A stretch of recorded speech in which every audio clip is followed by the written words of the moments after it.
All right, this part 2 of Spookopoly has not been what I thought it would be.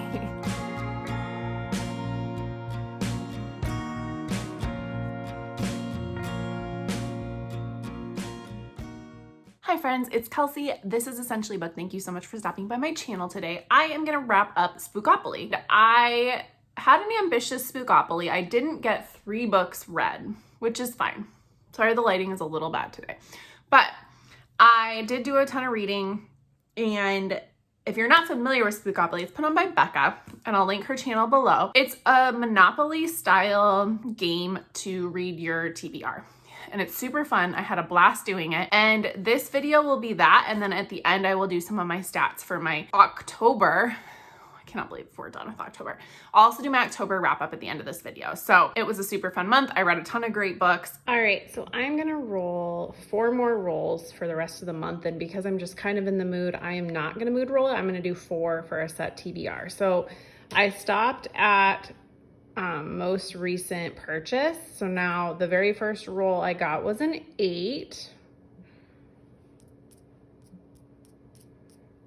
So an orange cover. All right. The next roll is a 6. Ooh, a mood read. Okay, so that one I'm gonna save and not do anything with because I want a mood read. So when I get to that, I still have 2 books I need to read before I get to this point. So the next roll is a 6. Mary Shelley. All right, and then the final roll is a 5. 1, 2, 3, 4, 5. Crows and Ravens. Okay. Okay. All right, so the way the rolls are going, I'm actually gonna roll 2 more times. Yeah, because I can fit some book club reads that I'd already accounted for this month into these prompts. And so I'm gonna do that and then get more rolls, if that makes sense. And the way that the rolls worked, I just wanted to read those books for those rolls. So it just works out that I'm gonna add 2 more books to this. So it's actually gonna be 3 because I just rolled a 10. So that's fun.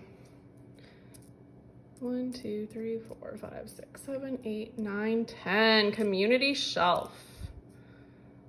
Okay, let me go grab those. Okay, so we will roll for the we will draw for the community shelf. These are just prompts. So hopefully my prompts are good. Book of the month. Okay, that's a good one because I'm reading down book of the month. All right, so we will go through my rolls and let's pick out the books. I'll show you the books that I picked because I did pick them. So for an orange cover, I'm kind of stretching this one, but I don't really care. It's the Hacienda, and I don't really have any books with orange covers that fit challenge to myself, which was they have to be books from my unread shelf, preferably book of the month. So I'm picking the Hacienda by Isabella Canas, and it is got some orange here in the back and like has more of an orangey vibe. So I know this is gothic kind of horror. I have her second book, Vampires of El Norte, on Libro FM, and I think I might try to listen to that this month. So I wanted to make sure this was one of the books I really hoped Spookopoly would give me, and it did through orange cover. The next one is a mood read, and I will say that like this is more of a free-for-all for me, like a wild versus a mood read, because I need to get When Ghosts Come Home read by Wiley Cash. This is a mystery novel. It kind of fits the vibes for this month for me. And I've heard it's more of like an introspective mystery. I've heard really good things about it. This is a Modern Mrs. Darcy book club pick for the month. And so I just needed a prompt that would let me read that. Roll number 8 was Mary Shelley, and she's known for her sci-fi, kind of like, almost like speculative vibe. So I was looking for a sci-fi book on my shelf, and I have one book of the month that fits that prompt. And it's a really old one, so I'm kind of excited about this. It's Jasper Ford. We're just gonna go with that. It's Early Riser, and this is like about every winter the human population hibernates, and like during that time, this country is very cold. Obviously, it's winter. Duh. It's devoid of human activity, and I think there's these scientists that monitor everybody while they're sleeping to make sure that they hibernate and everything as well. But people start waking up or having like viral dreams that make things go bad. And that's the gist of it. So excited to get this one off my shelf. I've heard really good things about this author. He wrote a story or a series kind of based off like classics. And I know it's like a sleuth. They time travel back into classics to solve murders and mysteries or something. And so I'm interested in that. That's actually why I picked this book up, is I'd heard about his other works, had never read them.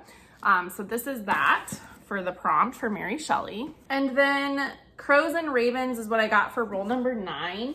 And I'm going to work on migrations. There's birds on the cover flying away. So this is a suspense mystery book, more on the literary fiction side, but I've heard really good things about it. I need to have this read for book club next week, so it will be a priority for this week actually. And then number 10 was Community Shelf, so I drew Book of the Month.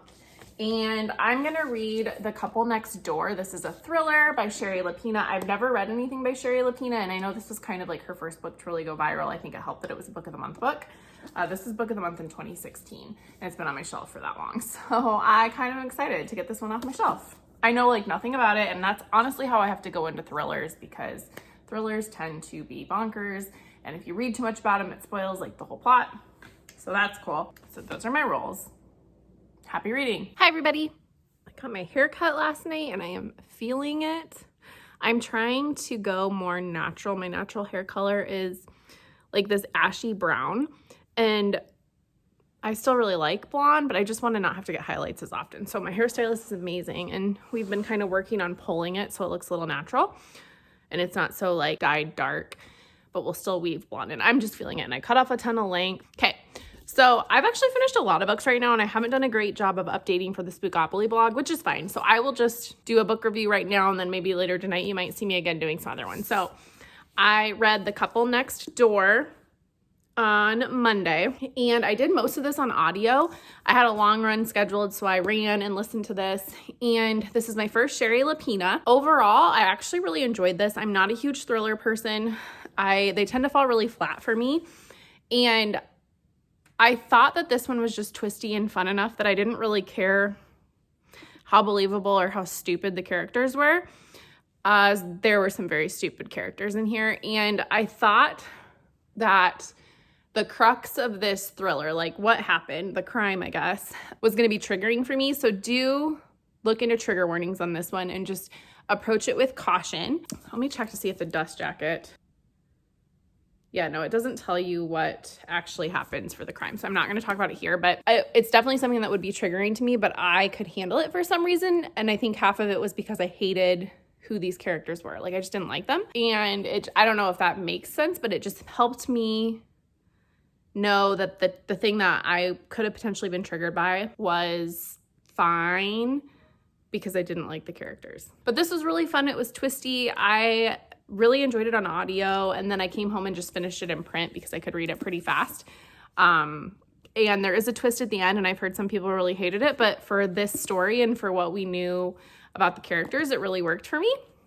So I would say I gave this like a 3.5 out of 5, which is good for me for a thriller, because usually they're like 2 stars because I get annoyed by them. So look at me. I'm kind of digging some thrillers of late. And the cool thing is this is Book of the Month. So I got to knock a Book of the Month book off my shelf. This one was one of my, I think it was the chance card or the community shelf. This was, I'm pretty sure, a community shelf card. So grabbed that, got that off Spookopoly, and all right, so I'm filming in my car quick because I'm running some errands. But I am just wanting to update you guys on my reading a little bit, because my Spookopoly video will not go up until next week. I'm going to do a TVR video before this one goes up. So I am in the middle of The Hacienda and When Ghosts Come Home. I drew a bunch of books knowing that I kind of was going to mood read through the rest of the stack. And I've finished like 3 books towards the end of the stack. So I now have 3 books that I need to read in order for this video to go up, which is The Hacienda, When Ghosts Go Home, and the Jasper Ford book. I can't think of what it's called. So When Ghosts Go Home takes place in the 80s, which is interesting, and it's a crime novel where this police officer, he's running for sheriff. He's been the sheriff in his town forever. He wakes up in the middle of the night to a really low overhanging plane and goes to a crime scene. The plane has crashed. There's nobody around, and then there's also a dead body. And so that launches like the mystery of the novel. There's also some family drama right now going on. One involving his daughter, and then there's a side character who's related to the man who died. So right now it's just really trying to figure out how these all connect, and where the story is going to go. And I'm really, really liking it. The writing is really beautiful. It's by Wiley Cash. So I'm enjoying that a lot. And then the other book I'm reading is The Hacienda. I'm not very far in it. It's kind of my spooky book, but for the orange cover. And it is interesting. I read Mexican Gothic a couple of years ago, and that book was so vivid to me. This book is making me feel like that, and I'm a little worried that it might be too similar. Although I know Mexican Gothic takes a turn that is like, I didn't love at all. I think this will be more rooted in horror and what I was expecting in the novel, like more Gothic haunted house vibes than what Mexican Gothic ended up being. So right now I'm just very much in the beginning. The house is starting to do some weird things to the main character, but that's all I got right now. And I will update you guys as I finish. I rolled, I think, like 11 rolls, and I can for sure say I won't get to all of them. And I kind of like shot myself in the foot because I read out of order, which is fine. Like, this is what it's gonna be. I will for sure not finish the last 2 books of rolls because it's just not feasible. So I will not be reading the book that's under 300 pages or my chance card, which was Lighthouse Witches. I might try to read those in November, but I have a pretty extensive TBR in November, so that probably won't happen. So the books that I needed to read for this video up to this point: Happiness Falls, which I did finish, and I really enjoyed it. I gave it 4 stars. I think what happened with this book is it would have been a 5 stars had I not seen so much hype. And I've listened to a ton of podcasts who have just adored this book. And 100%, it is a fantastic book, and I think everybody should read it. I just found myself not wanting to pick it up, and I don't know why. Like, I liked the characters, I liked the story, I thought it was really intriguing, I thought it was really smart, and I still didn't want to pick it up. Like, there were just times where I'm like, okay, like, I need to finish this, but I just don't want to pick it up. So that's why I gave it 4 stars. I thought it was just a super fascinating look into a family, the perceptions we place on people who are not able-bodied and who have disabilities. I think it's a really beautiful conversation. I consider myself extremely blessed in that I grew up with an aunt with cerebral palsy, and it's always been normal to me and normalized that everyone has differing abilities. I know a lot of people don't have that as a privilege, and so I appreciated the commentary on differing abilities in this book and how people, communities, the world puts these views on people and thinks that they're less capable than they actually are.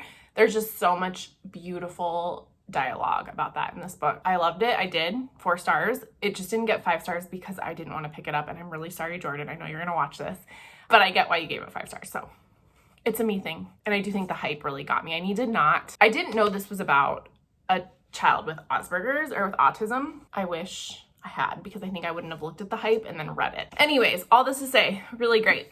So I needed to read that. And then for my mood read, the next one was Orange Cover, Hacienda, which I am still reading. It is the last day of the month, and I don't know if I'll get it finished, but I would really like to, because it's like a Halloween read. It's Halloween, it would make sense. But okay, so for the mood read, I read When Ghosts Come Home by Wiley Cash. This was the Modern Mrs. Darcy pick for this month, and I didn't know much about it. I knew it was a mystery, but I would actually classify this more as like a literary mystery. It's very introspective, and it looks at the characters a lot more than the mystery. Basically, this police officer, the sheriff, he's a county sheriff, he's up for election like the next week, and he's being challenged by this like good old boy guy who just thinks he can run because he's the rich kid. He has no experience in law enforcement. It takes place in the 1980s in North Carolina, so there is a lot of talk of the racial dynamics in this community because they did desegregate schools in this community when this man was a sheriff. So he's kind of gone through that as a white man and has worked closely with the Black community in this town. Like, he's just a really all-around good person.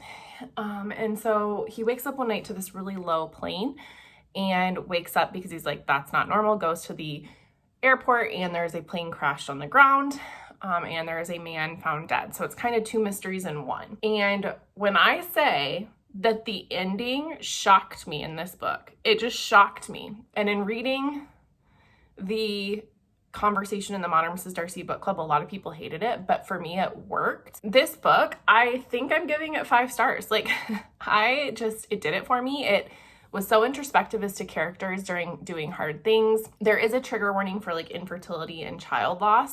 So know that going in, as you know, that can be a really big trigger for me. And it was handled beautifully in this book. There's a lot of grieving. So walk into that knowing that. It's not a spoiler, but I don't know. I just thought he handled it very beautifully. He mentions Ames, Iowa randomly, which I'm like, it's a weird town to mention. That's where my Iowa State University is. That's where I went to school. And so I was like really excited that there was some Iowa connection, and I can't figure it out. There's not from my Googling. But when I say this ending just like totally shocked me, it totally shocked me. And it was just so beautifully done. It handles racial tension in a really beautiful way. It's really timely for being set in the 80s, given some of the discourse we see in the media and how people are viewing different movements in our society right now. But it doesn't it's not hard hitting in that sense. It's more, it just makes sense. I don't know, but I really truly think this is one of my favorite books that I've read this month, and I'm super glad I read it. So that's When Ghosts Go Home. That was my mood read roll.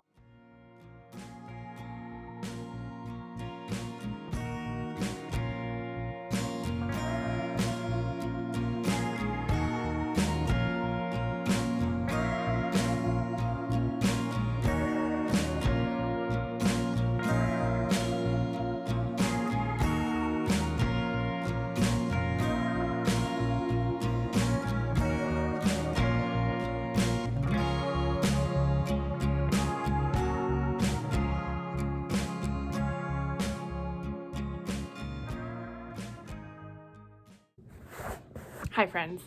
So with Spookopoly, like I've said, I've been reading a little out of order. So I'm not actually going to get to this TBR in the sense that I wanted to, but I am about 2/3 of the way through the Hacienda, and I won't finish it. So in time for November, right? So I'll finish this in November, but not in October for Spookopoly. I would comp this to Mexican Gothic minus the weird turn that Mexican Gothic took.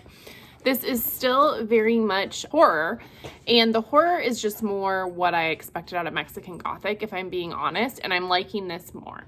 I think that she just has done a really good job making this house a like very visceral character in the story.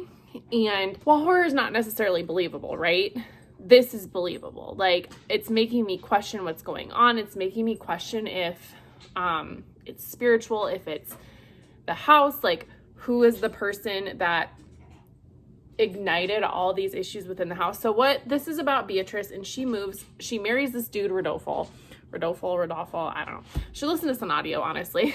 And he is kind of her savior. Like, he's getting her out of a really bad family situation. Her father was killed during the Mexican War of Independence and was viewed as an insurgent. And so she's kind of ostracized. She ends up marrying Rodolfo and going to his house in the countryside. But this house, there's just something off about it.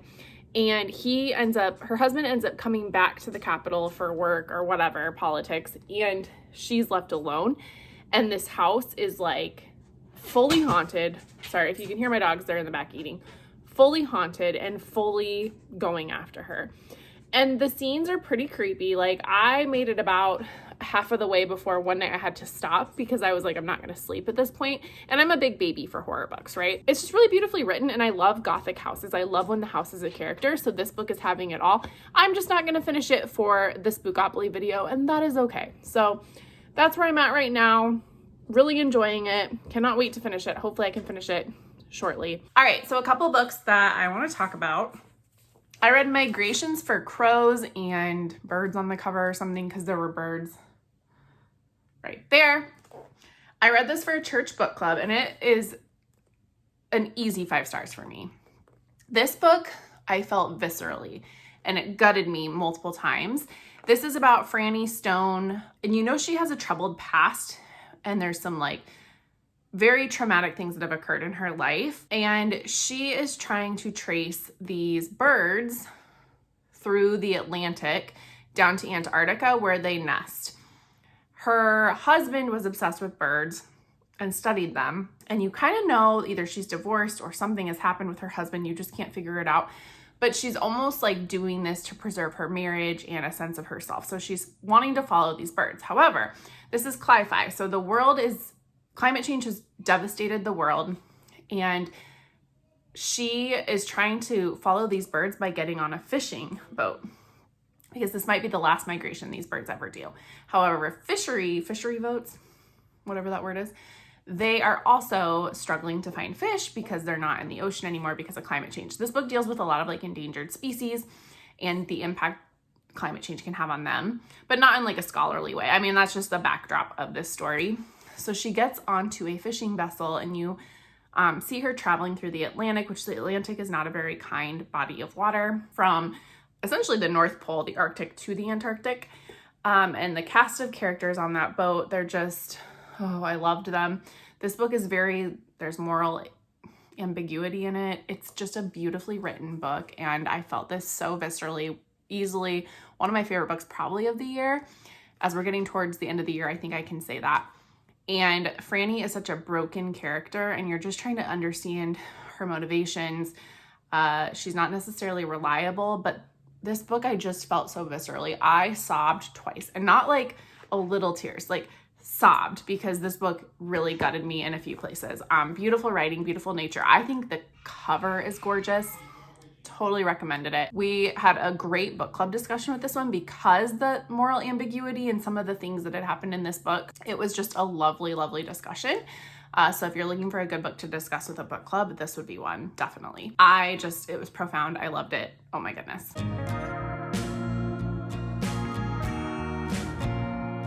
Okay, now we're going to transition into the part of the video that is my October reading wrap up, essentially. So first I'm going to talk about the books that I read that did not make it into Spookopoly, that fit in for other things or I had other commitments for.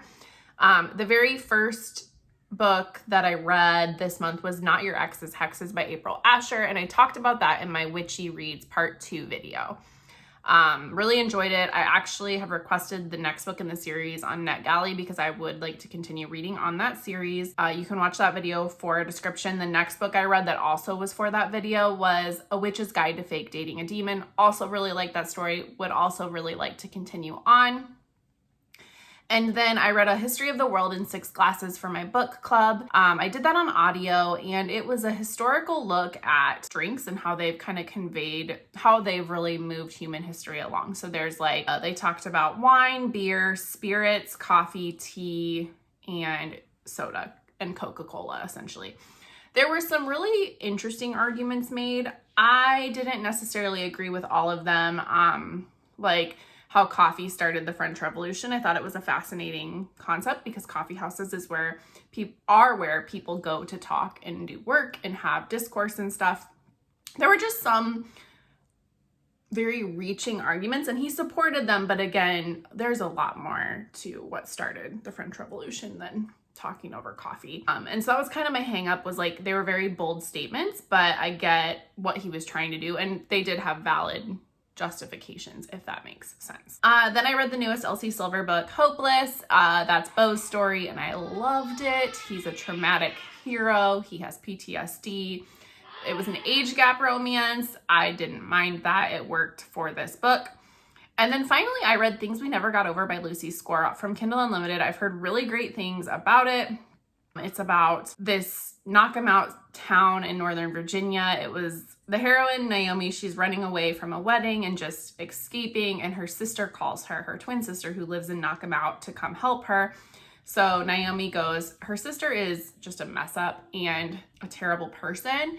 Turns out her sister has a child, dumps her child on her twin sister Naomi, and then the town of Knock 'em Out like kind of rallies around her to help her. Of course, there's a bad boy, Knox. And they fall in love. They don't want to fall in love. They kind of have like an arranged fake dating situation. Chef's kiss. Enjoyed it so much. So those are the books that I didn't read for Spookopoly, but read during the month as well. Okay, so in the month of October, I read 13 books with an average rating of 3.5 stars. I had 1 5-star, which was Migrations, and then I had 4 4 stars, 2 3.75, 5 3 stars, and 1 2 star. That's a pretty good month for me, honestly. I read a lot of romance this month. So I read 1 2 3 4 5 romance books, 3 thrillers, 1 nonfiction, 2 mysteries, 2 literary, kind of all over the board. But that was a really good October for me. I had a blast. I read a lot of really great books. I'm actually really happy with my October, and now I'm ready for the end of the year, November and December. November is still gonna be you've seen my TBR video, but it is still gonna be some TBRs that I want to do. December will be more of like a catch-up month for me, which is also fine, and I'm pretty excited about December. I'm going on a reading retreat for myself for my birthday, and I'm just gonna read for 2 days, and it's gonna be lovely. It's end of the year, kind of crazy to believe, and I'm excited for what the rest of the year has. So thank you so much for watching this channel. I am so grateful for you. So if you've watched this whole thing, I'm amazed. But also, I have a question. Do you think that it is acceptable to start decorating at the beginning of November for Christmas, or do you wait until after Thanksgiving? I am a hard wait till after Thanksgiving, but I also keep my Christmas decorations up longer than most people because I celebrate the church calendar, and we do the 12 days of Christmas starts after Christmas. So I go after Christmas more than before. Anyways, I would just like to know what your feelings are on that, because I do have very strong feelings about it. And drop that in the comments. Until the next video, everybody, I'll see you later. Bye.